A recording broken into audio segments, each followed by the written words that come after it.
Tem dias que eu tô muito exausta, cansada, desgostosa. E você pega aquela última energia que te resta, né? Dá uma dançada que é pra sobreviver.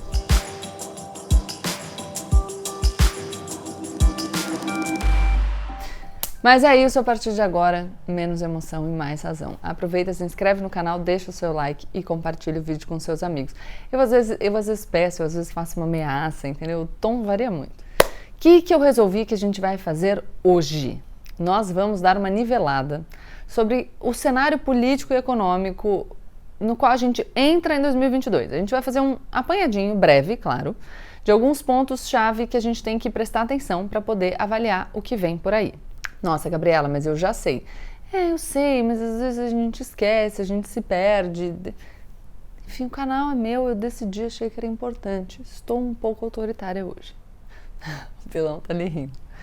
No comecinho do mês, saiu a mais nova ata do Copom, que elevou a taxa Selic em 1,5 pontos. Falei grego? Vou explicar.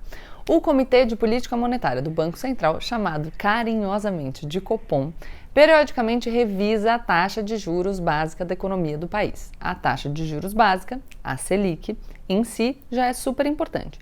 Ela define o patamar mínimo dos juros cobrados pelos bancos em qualquer empréstimo, no rotativo do seu cartão, no cheque especial, enfim. Em suma, ela define a taxa básica de juros de toda a economia. Mas o que eu quero focar aqui é que toda vez que o Copom decide sobre a taxa de juros básica, ele solta uma ata na qual ele analisa a política econômica do país e o que ele avalia que vem no futuro. Essa ata serve para embasar a tal decisão sobre diminuir, manter ou aumentar os juros e serve também para a gente entender como os especialistas do Banco Central estão avaliando a economia brasileira. Aí vocês vão falar: uau, Gabriela, genial! Porque a gente então precisa ler essa ata, né? Para a gente entender um pouco melhor qual é o nosso cenário e o que vem por aí. Sim, mas aqui eu já vou deixar o meu apelo aos economistas do Banco Central para que vocês façam uma versão da ata do Copom para ser lida por gente normal. Não só por economistas, porque afinal a nossa economia, né, a forma como ela está girando, afeta todo mundo e não só os economistas. É um documento importantíssimo. Vamos escrever num português corrente? A gente quer ou não quer que as pessoas entendam o que está acontecendo no país para se engajarem melhor nas escolhas que afetam a todos nós? Porque claro que aqui, nesse trabalho de divulgação, né, a gente pode tentar ao máximo facilitar, mas ajudaria muito se a gente tivesse mais gente engajada nesse processo, nessa ideia, nesse projeto. Veio a palavra que eu queria. A princípio fica difícil de entender, mas a gente vai tentar explicar, destrinchar um pouquinho o cenário econômico traçado por eles e entender o que isso impacta no cenário político do nosso país. Vamos lá. Em fevereiro, a taxa Selic passou de 9,25% ao ano para 10,75% ao ano. É a primeira vez desde maio de 2017 que o Brasil volta a ter juro básico de 2 dígitos. A Selic é a principal ferramenta do Banco Central para conter a inflação. Agora, talvez vocês estejam começando a pegar a importância do negócio. A alta generalizada de preços, a inflação do ano passado, ficou em 10,06%, estourando bastante o limite máximo da meta definida pelo Conselho Monetário Nacional. Desde os anos 1990, a gente define uma meta para a inflação de cada ano. A do ano passado passou muito e muito da meta e foi para as alturas. Isso é algo que qualquer um consegue ver indo no mercado ou enchendo o tanque de gasolina. Os preços, em geral, aumentaram bastante. O Copom está tentando aumentar os juros para controlar a inflação. Mas como que isso acontece? Lembra que os juros são o preço de pegar dinheiro emprestado? É a taxa que a instituição financeira te cobra quando você pega um empréstimo, por exemplo. Eles cobram a taxa mais alta ou mais baixa, dependendo do caso, porque o credor pode não pagar de volta e eles precisam de uma garantia. Então, quanto maior a chance da economia piorar, quanto maior o risco, quanto maior a chance de o credor não poder pagar o seu financiamento de volta, mais altos são os juros. Pensa só, se você vai emprestar o seu dinheiro para alguém e essa pessoa pode não te pagar, faz sentido você assumir este risco se o retorno por esse risco for melhor. Então eu vou cobrar tão mais caro o juro quanto mais arriscada for essa parada, entendeu? Gabriela, mas se é muito arriscado de eu emprestar dinheiro e a pessoa não me devolver, eu não vou emprestar de maneira nenhuma. Sim, mas você não é um banco. Então calma, eu só estou explicando essa decisão no âmbito pessoal para a gente entender essa questão de aumenta o risco, aumenta o valor dos juros. Mas beleza. Quando o preço de pegar dinheiro emprestado está alto, como agora, você deixa de pegar o financiamento para comprar uma casa, para reformar a sua loja, enfim. Com isso, você acaba gastando menos dinheiro, porque você não se capitaliza para botar o dinheiro ali para circular. Quando todo mundo gasta menos dinheiro, a demanda agregada da economia cai e com isso os preços diminuem. Gabriela, mas as pessoas só pegam dinheiro para gastar com empréstimos? Não, tem um monte de coisa que faz as pessoas terem mais disponibilidade para colocar dinheiro na economia. E isso também vai ser impactado pela oferta de produtos. A gente já vai ver que a pandemia gera uma crise de oferta, muitas coisas, mas a gente está fazendo um apanhadinho aqui. Então, se existir menos demanda, menos dinheiro circulando, as coisas ficam mais baratas, o preço cai. Nesse ciclo, o Copom espera que os preços baixem em geral, ou seja, que com essa alta de juros a infração caia. Se vocês quiserem, e eu acho que isso pode ser muito bacana, a gente pode trazer especialistas aqui no canal para debater esses assuntos mais importantes para o nosso ano eleitoral. Eu estou pensando num formato para fazer isso nos próximos meses, então eu gostaria que vocês me dissessem nos comentários quais são os assuntos que mais interessam a vocês, entendeu? Para a gente propor esses debates aqui. E um debate construtivo, respeitoso, enfim, com espaço para visões divergentes, claro, desde que a gente tenha um alicerce em dados e na realidade, não para a gente trazer os anti-vacina, que aí não dá, né? Primeiro, o Copom analisou a economia internacional, que não anda legal e não está contribuindo. A pandemia afetou todo mundo. A inflação também está atrapalhando a economia norte-americana e por isso eles estão aumentando os juros deles por lá também. A nova onda de Covid da variante Ômicron jogou um balde de água fria no otimismo que a gente estava sentindo no final do ano passado. Não sei se vocês também, mas eu estava. As cadeias globais de produção de bens continuam muito afetadas pela falta de insumos devido à pandemia e pelo alto preço do petróleo. E aí a gente tem uma crise de oferta, já falei, com alta demanda também aumenta preço. E a Ômicron está aí postergando uma normalização. Depois, passando para a economia brasileira, o negócio também não está legal, não é de hoje. A inflação continua alta, mesmo com os juros subindo consistentemente no ano passado. As expectativas para a regularização desse cenário estão para 2023. E por que essa alta da inflação no Brasil e piora do cenário econômico em geral, e essa expectativa de melhora só para 2023 tem impacto, né? E qual a preocupação? Uma das preocupações é o medo de que os gastos do governo se descontrolem. No jargão do economês, as políticas fiscais que impliquem impulso adicional da demanda agregada ou piorem a trajetória fiscal futura podem impactar negativamente preços de ativos importantes e elevar os prêmios de risco do país. Precisa redigir de uma maneira mais fácil mesmo.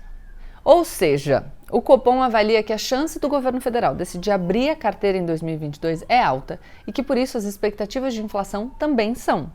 Lembra que eu falei que não é só o empréstimo que coloca o dinheiro circulando na economia? A gente tem que lembrar também que 2022 é ano eleitoral e isso pode agravar o problema. Lembram que a gente falou aqui da PEC dos precatórios? Pois é, ela flexibilizou o teto de gastos e já anunciou para os agentes econômicos que o governo não está tão comprometido com a responsabilidade fiscal quanto o Paulo Guedes dizia que estava.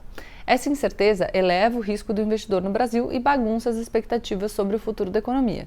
Sem segurança, o investidor vai embora, os bancos aumentam os juros e todo mundo quer se resguardar de uma futura confusão no caminho. Eu aponto sempre para vocês aqui que o raciocínio de curto prazo deve considerar também os efeitos de longo prazo. Então, quando a gente fala de gastos do governo, e não só desse governo que eu critico pra caramba, é de qualquer um. A gente tem que pensar naquilo que esse gasto está propondo solucionar agora, mas a gente precisa pensar no impacto disso no todo, porque as coisas se relacionam. E a gente já falou aqui no canal sobre a vontade do Bolsonaro de poder gastar mais no ano eleitoral e como isso poderia começar a nos trazer problemas. Já começou. Só Bolsonaro que faz esse movimento de gastar em ano eleitoral? Não é, tá? Então a gente pensa no agora, porque ele que ocupa a cadeira da presidência, mas a gente pensa também de maneira mais ampla para a gente entender melhor como essas coisas funcionam. Como consequência desse desajuste na inflação e a alta dos juros, a economia do Brasil deve crescer um pouquinho só esse ano. A gente já vem crescendo um pouquinho. O que isso significa? Que a gente vai ter muita dificuldade de conseguir reverter os números de desemprego que saltaram no nosso país. Porque a gente precisa de uma economia crescendo, sabe? De postos de trabalho sendo criados, da gente se desenvolvendo para a gente conseguir absorver mão de obra. E o brasileiro sabe disso, que o problema é grave. O Copom pode ter escrito um documento super bem embasado em linguagem complicada, mas o brasileiro já sabe dessas coisas no dia a dia dele, do jeito dele. A gente vive e lida com esses problemas. Você pode não saber definir inflação, mas você consegue perceber que o seu dinheiro não compra mais o que comprava antes. Por isso, o brasileiro anda bem pessimista com a economia para 2022. E isso não sou eu que estou falando, demonstra uma pesquisa realizada pelo Instituto Ideia com a revista Exame, que foi feita no final do ano passado. E é por isso também que essa preocupação, a preocupação com a economia, é a principal preocupação do eleitor esse ano. O governo Jair Bolsonaro começou com um certo otimismo de mudança contra tudo que estava ali, mas esse otimismo não se sustentou e hoje o brasileiro está bem pessimista, o que é terrível para um governo que quer se manter no poder. Por outro lado, pensem aqui comigo, quando as expectativas estão muito baixas, qualquer pequena melhora pode dar algum fôlego. Se você faz um governo bom por 3 anos e ele piora muito no último, que memória que fica fresca? Agora, você está vivendo anos terríveis, tá? Merda, há 3 anos. E de repente, olha, um negocinho bom! Que festa! Então tem que tomar cuidado aí com essa memória curta, entendeu? Porque a gente opera pela memória recente. Uma pesquisa da consultoria Genial Quest divulgada em janeiro mostrou que para 37% dos brasileiros a economia é o principal problema do país. E quais as principais preocupações? Desemprego, inflação e crescimento econômico. Essa angústia é até maior que a preocupação com a pandemia, que aparece como principal problema para 28% dos brasileiros. Logo atrás, vem preocupações sociais que têm tudo a ver com a economia. O brasileiro está com medo da fome, da pobreza, da falta de habitação e da desigualdade. Atualmente, no Brasil, são 13,5 milhões de desempregados.